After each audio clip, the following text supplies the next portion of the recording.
Estamos dando lectura mientras usted llegaba a una encuesta del CIES, una encuesta que salió recientemente en estos días y que podría ser interesante, podría también ser un medidor de lo que está pasando, porque lo que resulta interesante de esta encuesta del CIES es que, por ejemplo, el agrado del presidente cae de un 44% a un 34% entre marzo y abril, nada más.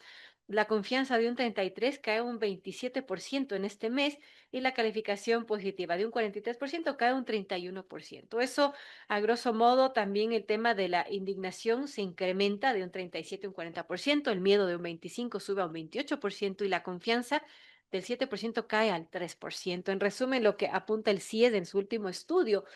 ¿Cómo vemos estos números? ¿Cómo vemos toda esta situación de cara a un panorama que ya estamos viviendo, que es preelectoral? Que además se vienen unas seccionales que van a ser importantes para medir un poco si es que el gobierno arrastra, el oficialismo arrastra a sus candidatos a una aprobación de la ciudadanía. Bienvenida, Gabriela, y gracias por estar aquí. Bueno, buenos días, muchísimas gracias, qué gusto estar con ustedes esta mañana. Yo creo que esta encuesta es fundamental, ¿no es cierto?, para poder entender cómo la confianza que se tiene por parte del ciudadano afecta directamente no solo la imagen del gobierno, sino el sentimiento de gobernabilidad. Esto en elecciones es crucial. ¿Por qué? Porque si nos estamos tratando de posicionar, pensemos que tenemos 2 semanas para hacer campañas electorales. El ciudadano vota mucho por la parte personal, por la persona. Esto quiere decir que si es que tengo confianza en el presidente, independientemente de cuál candidato me ponga en papeleta, yo voy a buscar votar por el partido de gobierno. Si es que baja la confianza en el Claro. gobierno, la posibilidad de que yo sea un elector del oficialismo es muy reducida. Además, pensemos que los perfiles que se apuntan, tal vez para ser los candidatos a las alcaldías, a las prefecturas, ni siquiera los tenemos claro los ciudadanos, ¿no es Así cierto? es. Entonces, probablemente tengamos muchas personas desconocidas en papeleta y ese es un riesgo que no sé si quiere correr el gobierno en estas elecciones. Es complejo realmente y además de estas elecciones que están ya a la vuelta de la esquina, Gabriela, tenemos una situación que, bueno, se dio también recientemente con anuncios que, bueno, es el gabinete de crisis versus también la campaña electoral, porque se han dado movimientos simultáneos tanto en el Ministerio de Salud como de Energía. El gobierno anuncia un cambio ya con un nuevo ministro que lamentablemente pues no ha estado exento de polémica y todavía no se posiciona, no sabemos si es que se va a dar este cambio, pero también anuncia cambios en el Ministerio de Energía porque, bueno, todo el mundo habla de unos posibles apagones que preocupan, ¿no? Frente a esto y aparentemente operando el gobierno bajo modalidad de bombero, apagando incendios urgentes, bueno, ¿cómo va a afectar esta inestabilidad en las carteras tan sensibles a la construcción de una propuesta de gobierno sólida, creíble, de cara también a estas próximas seccionales, pero también de cara a la gestión que tiene que hacer? A ver, yo creo que aquí uno de los problemas más grandes que tenemos es que terminamos con ciertas autoridades que tal vez no cumplen las expectativas ciudadanas para el cargo que ejercen en ese momento. Y yo ahí llamo a la reflexión, porque si digo, está tan quemada en este momento la imagen de la política, Mm. que qué persona en el sector privado dejaría su espacio en el privado para llegar al sector público. Es un sistema de incentivos, además, ¿no? Entonces necesitamos de incentivos no solo económicos, sino si es que yo dejo mi espacio privado, corro el riesgo de que me cambie la vida en temas de seguridad. Ya no puedo ir probablemente con mis hijos con tranquilidad al parque, ¿no es cierto? Sino que Claro. ya voy a tener guardaespaldas. Y esa sería la razón por la cual muchos perfiles que tal vez nosotros entendemos como no capacitados, no expertos en, terminan en altos puestos de gobierno. ¿No? Esa Ah, falta de incentivos y de querer sumarse al espacio público. Y por otro lado, de nuevo, como hablamos hace un momento, tal vez no tenemos las fichas suficientes. Lo que yo veo que va a pasar en elecciones es que probablemente el presidente tendrá que decidir quién de sus ministros, quién de sus asambleístas va a sacar del cargo y a claro. ponerlos en papeleta en estas elecciones, porque ya están posicionados, ya no necesitas hacer toda una campaña. Y ahí corres el riesgo nuevamente de que tal vez el que sí estuvo algún tiempo, que ya conoce esa cartera de Estado, queda de nuevo un espacio vacío. Ahora, hablando de la gestión de estos dos ministerios que son críticos, falta de transparencia quizás en la comunicación, como se dijo por estos apagones que se dieron, que sí era mantenimiento, que luego no era mantenimiento. Ujú. ¿Cómo toma la ciudadanía todo esto, no? Y estos cambios que se dan, una decisión que quizás era necesaria, pero que tomó mucho tiempo en tomarse, de cambiar estos ministros. Bueno, yo creo que la respuesta estuvo en la encuesta que vimos hace un momento, ¿no es cierto? Los datos nos lo dicen. Baja ese nivel de confianza cada vez que yo salgo a dar una vocería de gobierno, porque al final es una vocería de gobierno, y digo, todo está bien y de pronto tengo cortes de no sé cuántas horas en mi casa, ¿no? Entonces, la pérdida de credibilidad en la gestión de gobierno impacta duramente y lo peor que te puede pasar como autoridad pública es que la gente te pierda la confianza. Recuperar ese Sí. imaginario político es muy complicado. No es imposible, pero es muy complicado porque claramente vamos a ver otra opción. Entonces se abre la vía a nuevas opciones. La gran problemática que pasa el Ecuador en este momento es que no hay otras opciones concretas. Ustedes ya empiezan a ver un montón de candidatos que dicen yo quiero ser alcalde, quiero ser prefecto, pero no tienen partido. Y un montón de partidos que no tienen candidatos, ¿no es cierto? Tenemos a un Lucio Gutiérrez dando entrevistas diciendo hay que unirnos todos y al final no tiene ni una sola persona que quiera ser parte de este partido. Entonces estamos ahí frente a una tercera vía que no se está ocupando, si es que sí lo quieren llamar, porque no sé si es que ahorita es rentable entrar a la política. Así es. Y bueno, hablando de estas elecciones que se vienen el 29 de noviembre, debido a que el CNE, como sabemos, modificó el calendario electoral, la fecha de las votaciones por estas alertas climáticas que fueron también cuestionadas, pero de qué manera también esto trastoca los tiempos de planificación, la democracia interna, la organización de los partidos, de los movimientos políticos que tienen que buscar esos perfiles, ¿no? A ver, yo creo que si es que seríamos un país organizado en el sentido de que las organizaciones políticas funcionarían, no importaría mucho el cambio porque se supone que estás preparado. O sea, tú tienes 4 años para hacer un plan de gobierno, para elegir, ¿no es cierto?, quiénes van a ser tus posibles candidatos para ir por posición. No los eliges en teoría, lo digo en teoría porque sí No se pasa. debería, al menos. No lo eliges un mes antes de la inscripción de candidaturas, que sí pasa aquí en el Ecuador. Quienes hemos trabajado haciendo planes de gobiernos para partidos, vemos cómo corren los candidatos y corren los partidos, porque ni siquiera los hacen ellos los planes de gobierno, ¿no? Nos contratan a los consultores para que les ayudemos. Entonces, es un poco preocupante en ese sentido. Pero por el otro lado, entiendo la planificación de un partido, ¿no? El tema de presupuesto, porque no es que el presupuesto está ahí, sino Claro. que hay que traer el presupuesto muchas veces. Entonces, es problemática el cambio en el sentido de que te toca ajustarte, pero no debería ser problemático en el sentido de que ya debes tener todo listo. Entonces, ahí también nos hace reflexionar de qué hacen realmente las organizaciones políticas con el tiempo que se les otorga, con el presupuesto que viene muchas veces del bolsillo de los ciudadanos, porque sale justamente el presupuesto general del Estado, y que entonces parece que solo se activan en momentos electorales. Y frente a eso, bueno, ¿qué pasa con la ciudadanía? Que es la que tiene que elegir a esos cuadros quizás improvisados de esta organización. No sé qué tanto poder de acción tenemos. Hace un momento hablábamos de justo la democracia interna, pero la democracia interna lo elige cada partido y básicamente es la dedocracia, a quien yo prefiero que esté, ¿no es cierto?, en papeleta. El ciudadano, el único poder de acción real que tiene es llegar a votar por los que ya hayan elegido en el partido. Cuando deberíamos nosotros ser los ciudadanos involucrados, ¿no es Claro. cierto?, en decir cómo es posible que este partido quiera poner este personaje que muy probablemente ya tiene un pasado oscuro. O sea, pensemos cómo hemos tenido candidatos con grillete electrónico participando para ser alcaldes de Quito. Es una Así locura. es una locura realmente. Conversamos con Gabriela Guerrero, ella es directora ejecutiva de la Politeca. Hablamos de la situación política del país. Hay muchas aristas y mucho que conversar. Gabriela, muchas gracias por acompañarnos. Un placer tenerle aquí en la cabina de Radio Sucesos. ¿Cómo salimos de este secuestro de los partidos políticos? Es decir, no puede ser que en todas las elecciones nos quede a nosotros como ciudadanos ver cuáles son las peores opciones, votar no por convencimiento. No puede ser que los partidos políticos sean tan difíciles de hacer.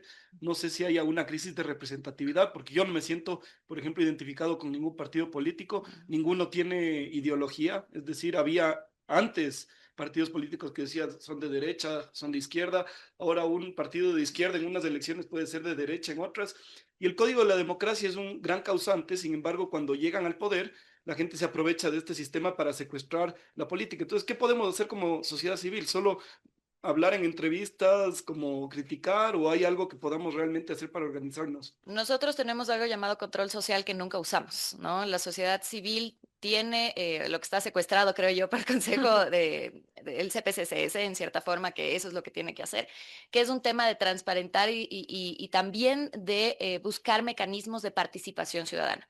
Uno de esos mecanismos es justamente la política, a través de las organizaciones políticas.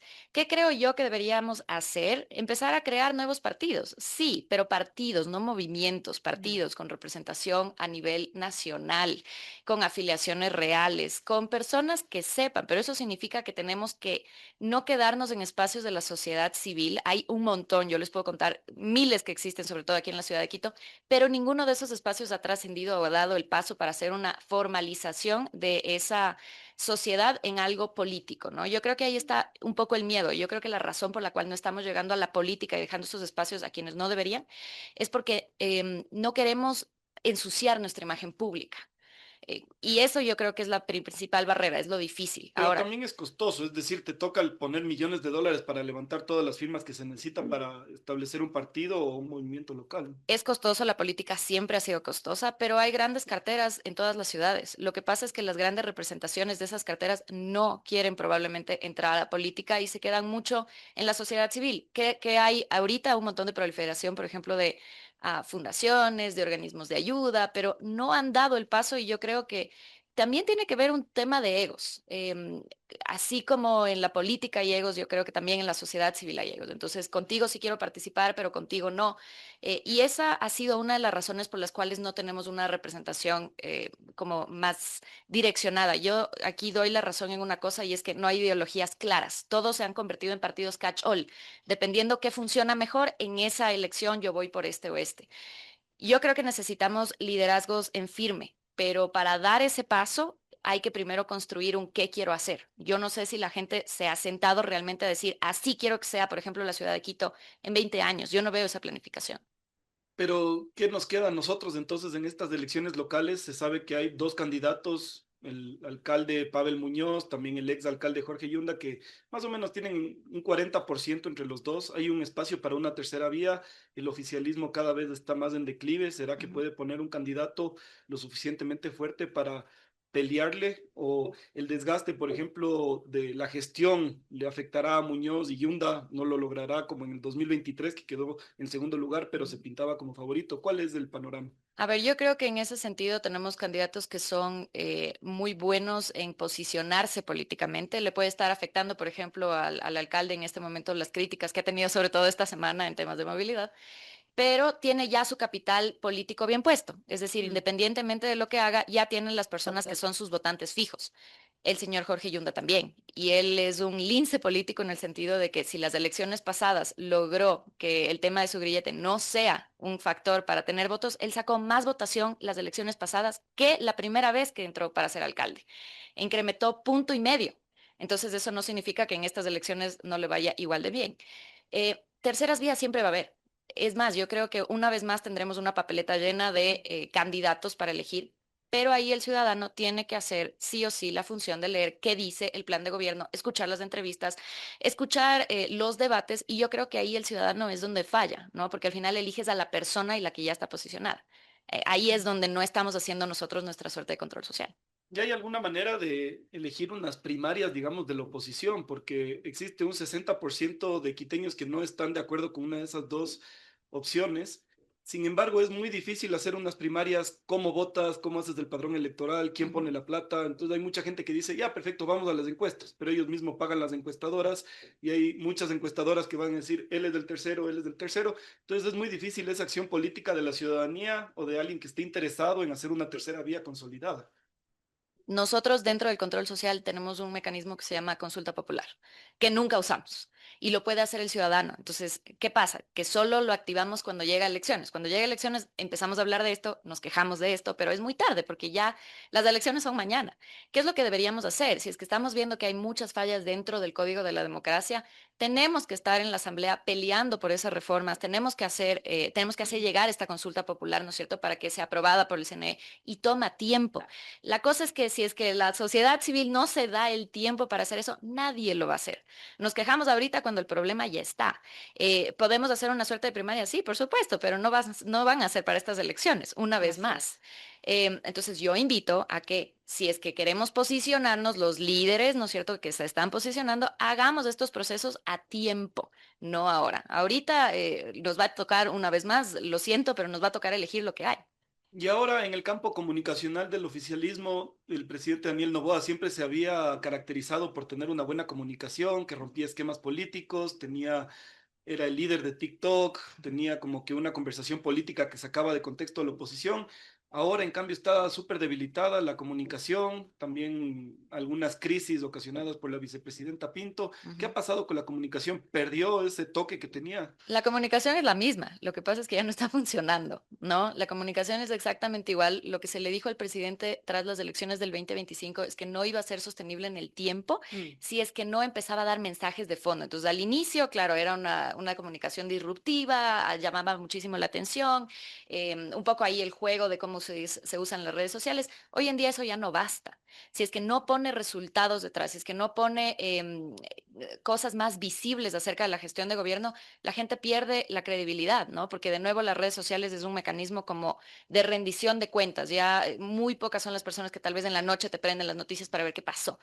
Entonces, si es que yo empiezo a ver que la comunicación no va más allá de un mensaje que a mí me sirva y diga, aquí se usan los recursos, así se resuelve seguridad, aquí se está resolviendo temas energéticos y me quedo sin luz en mi casa, ¿qué voy a pensar? Baja de nuevo la Claro. credibilidad en el gobierno. ¿Y le ha funcionado el pragmatismo político que tiene Daniel Noboa, es decir, reunirse con Trump, reunirse con Lula, tener algunos temas de izquierda, de distribución fuerte, de una base social donde entregas bonos, pero también irse hacia Ujú. la derecha y el autoritarismo en otras? ¿Funciona esto? ¿Le gusta al electorado o quiere que el presidente se defina más hacia una u otra identidad política? Yo creo que definirse en este país sería un poco peligroso en el sentido de que tenemos demasiada diversificación en los estratos sociales. Entonces, ¿qué sí funciona?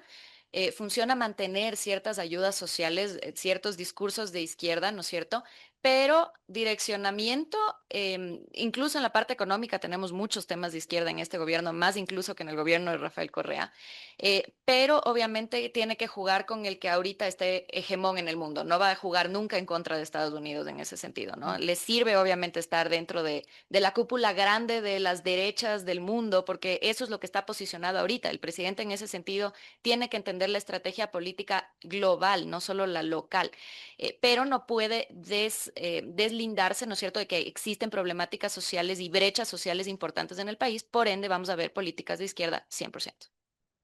Volviendo al tema de las elecciones, y con esto vamos cerrando la entrevista, Gabriela, pero claro, hablamos de que también se cambia la fecha, esto trastoca quizás muchos planes de movimientos de partidos, hay incluso movimientos que están al borde de la cancelación y con esto, ante este tablero, veremos quizás una consolidación de alianzas estratégicas porque les toca o continuamos bajo este escenario de hiperfragmentación de candidatos que fragmentan a la vez el voto ciudadano. A mí me preocupa que más que nada vamos a tener cuatro partidos de derecha con un montón de candidatos que tal vez ya están posicionados, cuatro partidos de izquierda igual. Entonces la fragmentación incluso es ideológica, ¿no? O sea, Claro. ejemplo de todo esto. Si es que sale Paola Pavón tratando de ser candidata a la alcaldía y sale Pavel Muñoz tratando de ser candidato a la alcaldía, son dos personajes ya posicionados de Revolución Ciudadana que entre ellos están compitiendo por ser alcaldes, ¿no? Porque tal vez ahí no solo no tienen partido, sino que también hay una fractura interna dentro de Revolución Ciudadana.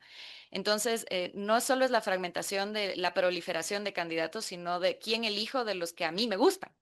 Em, el tema de las alianzas es complicado en los partidos porque si es que yo rompo la alianza, una vez que gano, pierdo el fondo partidista.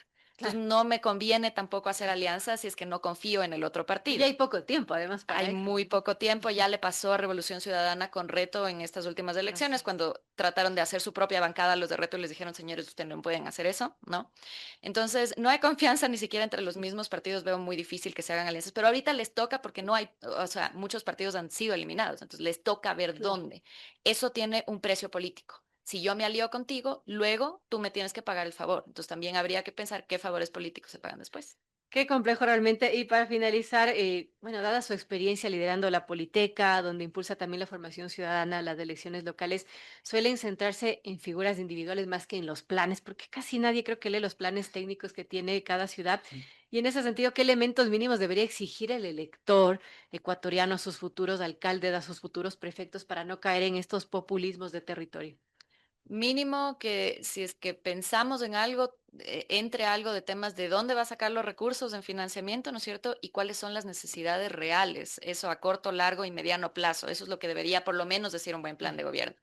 Como dato importante, la razón por la cual los planes de ciudad o gobierno son tan escasos es que esa información, de ahí se jactan después para decir no ha cumplido y se hacen los juicios políticos. Claro. Sale justamente de los planes de gobierno. Entonces, esa es la razón por la cual los planes de gobierno son tan escuetos.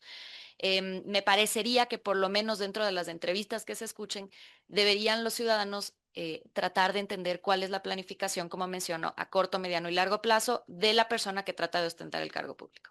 Muy importante ese mensaje. Le agradecemos muchísimo a Gabriela Guerrero por este diálogo. Hemos tratado diversos temas que tienen que ver también con la política de cara a estas elecciones seccionales que se vienen en este mismo año, así que hay que estar pilas con todo. Gracias por estar aquí, Gabriela. Muchísimas gracias por la invitación. Un excelente día.